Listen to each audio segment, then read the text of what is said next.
മലയാള cinema ലോകത്തെ ദുഃഖത്തിലാഴ്ത്തി മറ്റൊരു മരണവാർത്ത. പ്രിയ നടൻ അന്തരിച്ചു.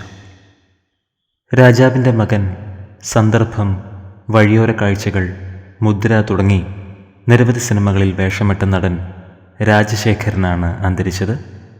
1980 മുതൽ സിനിമാ രംഗത്ത് സജീവമായി. നിരവധി പോലീസ് വേഷങ്ങളും വില്ലൻ വേഷങ്ങളും അവതരിപ്പിച്ചു. ജോഷി സിനിമകളിലെ സ്ഥിരം സാന്നിധ്യമായിരുന്നു രാജശേഖരൻ. 2015 പുറത്തിറങ്ങിയ ഒരു സെക്കൻഡ് ക്ലാസ് യാത്ര എന്ന ചിത്രത്തിലാണ് ഇദ്ദേഹം ഒടുവിലായി വേഷമിട്ടത്. എന്നാൽ ടെലിവിഷൻ സീരിയലുകളിൽ സജീവമായിരുന്നു. പ്രിയ നടന് പ്രണാമം അർപ്പിച്ച് നിരവധി പേരാണ് സോഷ്യൽ മീഡിയയിൽ എത്തിയത്. ഫെഫ്ക ഡയറക്ടേഴ്സ് യൂണിയൻ ആദരാഞ്ജലികൾ അർപ്പിച്ചു. രാജശേഖരൻ്റെ ആത്മാവിന് നിത്യശാന്തി ലഭിക്കട്ടെ എന്ന് നമുക്ക് പ്രാർത്ഥിക്കാം.